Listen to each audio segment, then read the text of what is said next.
Railway employ association जिंदाबाद, Baba Saheb doctor Bhimrao Ambedkar अमर रहे।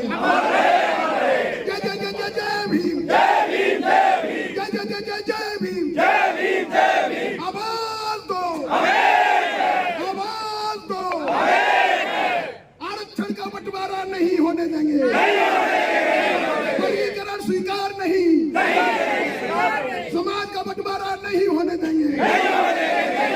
बहुत बहुत धन्यवाद। इनकी ये जो एसोसिएशन है उसकी जिम्मेदारी बनती है, उसकी जवाबदेही बनती है कि जो देश के अंदर जो स्थिति चल रही है उस पर भी हम लोग ध्यान दें, उस पर भी हम लोग काम करें। 21 अगस्त को जो भारत बंद हुआ था उसमें पूरे देश के अंदर अनुसूचित जाति जनजाति के जितने भी कर्मचारी अधिकारी संगठन थे, साथ में all India SC/ST railway employ association ने भारत बंद में साथ दिया था। लेकिन जिस तरीके से हमारा all India SC/ST railway employ association का एक इतिहास रहा है कि 1 अगस्त 2024 को माननीय सर्वोच्च न्यायालय के 7 जजेस की बेंच ने जो निर्णय दिया है वर्गीकरण के बारे में, क्रीमी लेयर के बारे में और आरक्षण जिस को मिल चुका है उसको दोबारा आरक्षण न मिला जाए, इससे जो है एक समाज में बहुत गलत मैसेज गया है।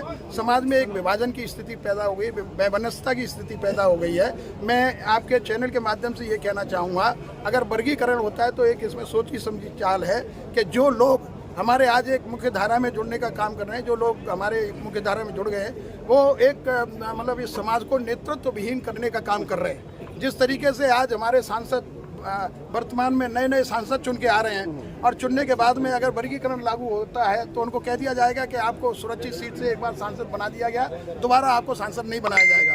ये एक साजिश है हमारे नेतृत्व विहीन समाज को करने की, और एक ये साजिश है समाज को बंटवारा करने की, समाज को बांटने की।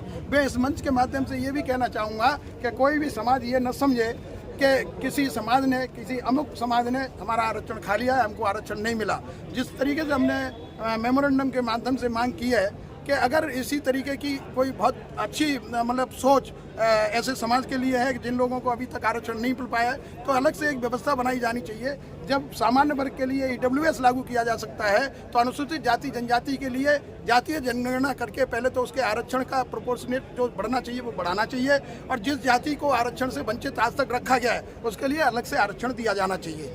मैं समझता हूँ ये समाज को बांटने का काम है, समाज को कमजोर करने का काम है, और सामाजिक आंदोलन जो एकत्रित होकर सारे सब समाज के लोग, अनुसूचित जाति जनजाति वंचित समाज और जितने भी हमारे समाज के लोग थे, आदिवासी लोग थे, वो एक आंदोलन को मजबूत कर रहे थे। कहीं ना कहीं इस आंदोलन को कमजोर करने का काम किया जा रहा है, बंटवारा किया जा रहा है, जिससे कि आंदोलन दलित आंदोलन कमजोर हो जाए। महामंत्री जी, ये फैसला लागू नहीं होगा। देखिए, सरकार ने सिर्फ क्रीमी लेयर पे चर्चा की है कि क्रीमी लेयर लागू नहीं होगा, तो सरकार की इसमें कहने की कोई जरूरत ही नहीं है। सरकार को इसमें कोई अपना टिप्पणी देने की जरूरत ही नहीं है। ये 7 जजेस की बेंच का फैसला है और 6 जजेस ने अपना निर्णय दिया है, और एक जज ने जो निर्णय दिया है वो इसके विरुद्ध में दिया है, जस्टिस M बेला त्रिवेदी ने। अगर उसके जजमेंट को पढ़ा जाए तो मालूम पड़ता है कि बाबा साहब डॉक्टर भीमराव अम्बेडकर ने इतनी मेहनत के साथ जो कॉन्स्टिट्यूएंट असेंबली में जो डिबेट की थी, उस डिबेट के आधार पर जो हमें वर्गीकरण, जो आज वर्गीकरण की बात की जा रही है, एक वर्ग में बाबा साहब डॉक्टर भीमराव अम्बेडकर ने एक शेड्यूल में लाने का काम किया था तमाम जातियों को।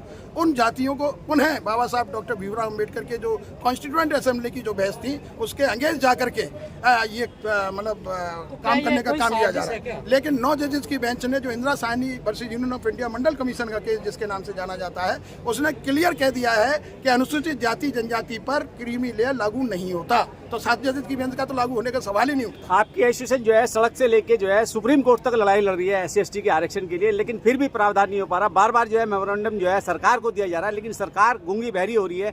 कैसे समाधान हो पाएगा फिर? देखिए, ये हमारा दायित्व है, ये हमारा फर्ज बनता है। हम अपने लोगों को, जो हमें ये जिम्मेदारी दी है, सरकार ने हम लोगों को मतलब एकत्रित होने की जिम्मेदारी दी है, हमको एसोसिएशन की रिकॉग्निशन मान्यता दी है। इस मान्यता के आधार पर हम अपने लोगों को इकट्ठा करते हैं, और इकट्ठा करने के बाद में हमारी जितने भी हमारे खिलाफ साजिश हो रही है, हमारे खिलाफ जितनी भी एट्रोसिटी हो रही है, हमें जितना भी प्रताड़ित किया जा रहा है, उसके खिलाफ हम अपनी आवाज़ उठा रहे हैं, और जब तक हमारी आवाज़ को सुना नहीं जाएगा हम उठाते रहेंगे। आपने देखा होगा 1997 और 1998 में जो आरक्षण विरोधी ज्ञापन 5 आरक्षण विरोधी ज्ञापन जारी हुए थे, उसमें all India SC/ST railway employee association ने ऑल इंडिया कन्फेडरेशन की कंधे से कंधे मिला करके पूरी मदद की थी और पूरे देश के अनुसूचित जाति जनजाति के रेल कर्मचारी उसमें शामिल हुए थे और आरक्षण विरोधी ज्ञापन हमने वापस कराने का काम किया था, चाहे वो कॉन्स्टिट्यूशन अमेंडमेंट 77 हो, 85 हो, 82 हो, ये सारे अमेंडमेंट हमने वापस कराने का काम किया है। और आज भी जो वर्गीकरण का आदेश हुआ है, इसमें भी हम अमेंडमेंट बिल लाने के लिए भारत सरकार को मजबूर करेंगे। लेकिन अभी जो है कुछ ट्रेड यूनियन 1960 से जो छोटे भाई थे उनकी पिटीशन थी और 2024 में पास हो गई, तो वो ये कह रहे हैं कि हमारे बड़े भाइयों के पेट में दर्द क्यों?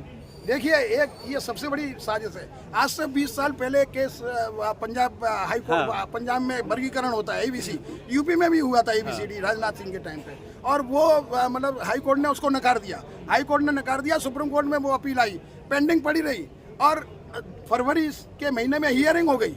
फरवरी में जजमेंट नहीं आया, मार्च में जजमेंट नहीं आया। इस देश की सरकार बन गई, इस देश में जो वर्तमान सरकार बन गई, विपक्ष में जो लोग आए वो विपक्ष में आए, लेकिन जो जजमेंट आया है वो सरकार बनने के बाद आया है। अगर यही जजमेंट फरवरी में आता तो मालूम पड़ता किस तरीके से सरकारें बनती हैं। लेकिन अभी ट्रेड यूनियन जो है कहीं ना कहीं सरकार के सामने घुटने टेक चुके हैं अभी यूनिफाइड पेंशन योजना के माध्यम से, तो उसके लिए भी कुछ कहेंगे? देखिए, हम ट्रेड यूनियन नहीं है, नंबर 1। हम आपको ये बता देना चाहते हैं कि जो इस देश के अंदर OPS को लेकर के आंदोलन हुआ था, उसमें ट्रेड यूनियन, जितनी भी ट्रेड यूनियन थी, उसमें all India SC/ST railway employee association ने कंधे से कंधा मिला करके उनकी सहभागिता निभाई है। और रामलीला ग्राउंड में भी हमने मंच के माध्यम से आह्वान किया था कि जो वही OPS लाने का काम करेगा उसका हम साथ देंगे, जो रेल को बचाने का काम करेगा उसका हम साथ देंगे, जो रेल की तरक्की के लिए काम करेगा हम उसका साथ देंगे। हम UPS के बारे में 3 दिन तक तो मैं भी समझ में नहीं आया था कि UPS क्या चीज़ है। मुझे तो ऐसा लग रहा था, जिस तरीके से हमने डिमांड की थी कि बेसिक का 50% मिलना चाहिए, तो जब 50% मिल गया तो हमारी समस्या चाहे UPS हो चाहे OPS हो। लेकिन आज जो कर्मचारी संगठन है, ट्रेड यूनियन है, अब वो कैसे कह रहे हैं कैसे नहीं कह रहे, लेकिन मैं तो ये कहूँगा कि बहुत सारे कर्मचारी संगठन आज भी ये चाहते हैं कि हमें UPS नहीं OPS चाहिए। OPS की मांग कर रहे हैं। सर, जो नफरत और जो एक समाज बढ़ गया है, वो कैसे भाईचारा वापस आएगा? देखिए, मैं अभी ऐसा कोई नहीं है, हमें समझाने का, हम लोग एक हर स्तर पर हमें समझाना चाहिए। मैं पहले भी कह चुका हूँ कि किसी के अगर मतलब जहन में ये हो कि अमुक जाति ने हमारा आरक्षण खा लिया, हमको आरक्षण का लाभ नहीं मिला। आपने देखा होगा कि जब सब्बरवाल के केस के माध्यम से पोस्ट बेस्ड रोस्टर लागू हुआ, तो उसमें जो अनुसूचित जाति जनजाति की वैकेंसी थी वो 4थी वैकेंसी बनती थी और अनुसूचित जनजाति की बनती थी 7वीं वैकेंसी।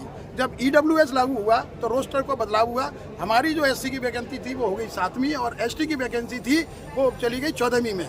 अगर आप वर्गीकरण करते हैं, आरक्षण का बंटवारा करते हैं, तो आरक्षण के बंटवारे को 15% को कैसे बांटेंगे? ABC कैटेगरी में बांटेंगे तो किस तरीके से? जब आपके पास कोई गणना ही नहीं है, जनगणना ही नहीं है, जब आपके पास कोई आधार नहीं है, किस आधार पर आप वर्गीकरण करेंगे?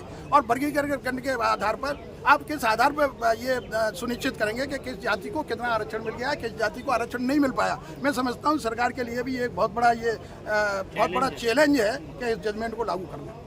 ठीक है सर, धन्यवाद। SC/ST रिजर्वेशन को लेकर फैसला आया, आज आपने बड़ौदा हाउस में प्रोटेस्ट किया है, क्या कहना चाहेंगे? आप खुद गवर्नमेंट का हिस्सा हैं। देखिए सर, मैं ये कहना चाहूँगा कि आज का जो हमारा विरोध प्रदर्शन था वो शांतिपूर्वक रहा। जैसे हमारी पहले से परंपरा रही है, हमने शांतिपूर्वक अपनी जो आपत्ति है वो दर्ज कराई है। ये जो निर्णय आया है सुप्रीम कोर्ट का, ये SC/ST के हित में नहीं है। SC/ST को बांटने का काम किया गया है, लेकिन हम किसी भी सूरत में SC और ST वर्ग को बंटने नहीं देंगे।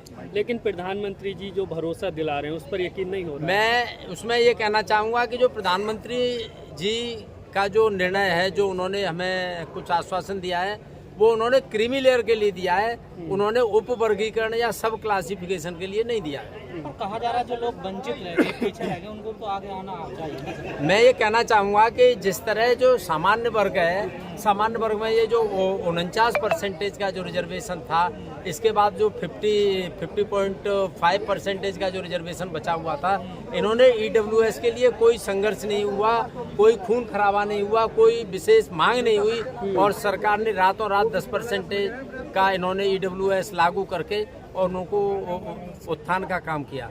मैं कहना चाहूँगा कि अगर वो ऐसी सरकार शुभचिंतक है तो SC/ST वर्ग में जो निचले तबके का है, जिसे अभी तक लाभ नहीं मिला है, जो ग्रामीण इलाके में है, उसको लाभ देने के लिए वो अलग से व्यवस्था करे, न कि जो दिए गए 15.5% और 7.5% का वर्गीकरण न करके, इसका डिस्ट्रीब्यूशन न करके, अगर वो ऐसी ही शुभचिंतक है तो अलग से उसकी व्यवस्था करे, हम उसका स्वागत करें। लेकिन सर विषय तो बैकलॉग का है ना, बैकलॉग कितना खाली पड़ा हुआ है। देखिए, बैकलॉग की तो ये मैं कहना चाहूँगा कि सरकार ने कहा है कि मैं साइकिल नहीं बेचूंगा, साइकिल बेचने नहीं दूंगा, लेकिन पहिया बिक जाएगा, उसकी सीट बिक जाएगी, उसकी जो घंटी है वो सब कुछ बिक जाएगा।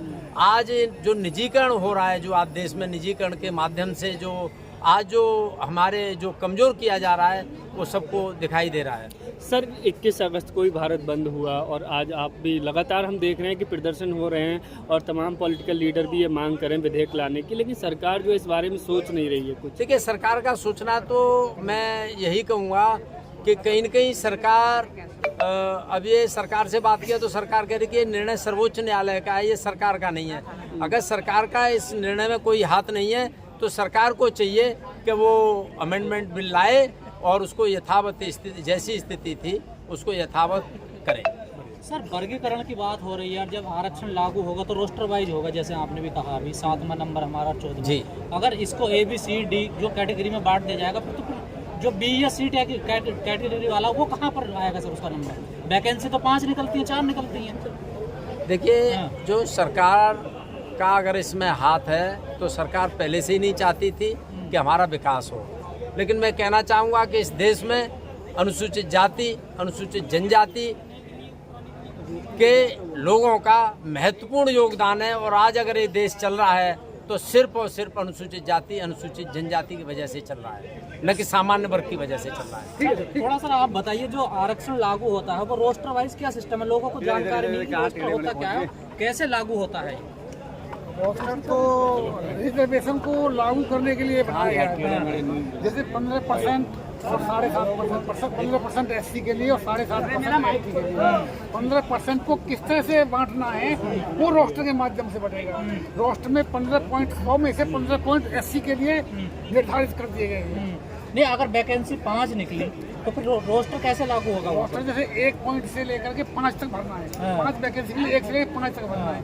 5 में चौथा पॉइंट SC के लिए जाता है, तो 1 वैकेंसी SC के लिए जाएगी, दूसरा पॉइंट OBC के लिए आता है, 1 OBC को जाएगी और 3 जनरल को जाएगी। इस तरह से रोस्टर। नहीं, अभी क्या स्थिति है फिलहाल रोस्टर की? जो रोस्टर तो लागू चलता रहता है, और रोस्टर में चक्र है, एक चक्र है, 1 से 200 पॉइंट तक का रोस्टर बनाया जाता है। 1 से 200। अब जहाँ तक पॉइंट भरती है, जैसे मान लो 50 पॉइंट तक भर दिया और 10 वैकेंसी आगे निकाल दी, तो 50 से 60 तक जितने पॉइंट SC के पड़ेंगे उतना पॉइंट SC को दे दिया जाएगा, जितना ST का पड़ेगा मतलब 50 से आगे को कंटिन्यू हो जाएगा, उसमें कंटिन्यू, और 200 पॉइंट तक जाएगा वो। उसी विभाग के लिए, उसी विभाग के लिए 200 पॉइंट तक ले जाएंगे रोस्टर को, और फिर वापस आएंगे, फिर वापस 1 पे आ जाएंगे। इस तरह से रिजर्वेशन को लागू करना है हम लोग। Dityanji, how many type of roster system? 2 types, there are 2 types of the roster। एक तो है रिक्रूटमेंट के लिए, भर्ती के लिए। जब भर्ती करते हैं तो रोस्टर के हिसाब से होता है, उसमें भी 15 और 7.5% है। लेकिन इससे पहले वो 19 था, हमारे मतलब जोन वाइज था, क्षेत्र वाइज था। जहाँ SC ज़्यादा है वहाँ SC के लिए ज़्यादा था, जहाँ ST ज़्यादा है वहाँ ST के लिए क्षेत्र वाइज। हाँ, लेकिन अब गवर्नमेंट ने वो एक ही यूनिफाइड पॉलिसी लागू कर दी है, तो 15 और 7.5 कर दिया है। चाहे वो रिक्रूटमेंट हो या प्रमोशन हो, प्रमोशन में भी वही है, रिक्रूटमेंट में भी वही है। तो उसके हिसाब से हम रिक्रूटमेंट का रोस्टर अलग बनाते हैं, प्रमोशन का अलग बनाते हैं, और जो पॉइंट रिक्रूटमेंट में पड़ते हैं, रिक्रूटमेंट वाले में SC के लिए, ST के लिए और OBC के लिए 3 जातियों के लिए रिजर्व रहता है, बाकी जनरल के लिए पॉइंट रहते हैं। चलिए, ठीक है। और इसमें अब एक ये भी कर दिया है, EWS भी कर दिया है। EWS के पॉइंट भी उसमें कर दिए हैं, 4 वर्ग कर दिए SC, ST, OBC, EWS और जनरल। ठीक है, लेकिन प्रमोशन में 3 है, SC, ST और जनरल, उसमें OBC का रिजर्वेशन नहीं है। ठीक है।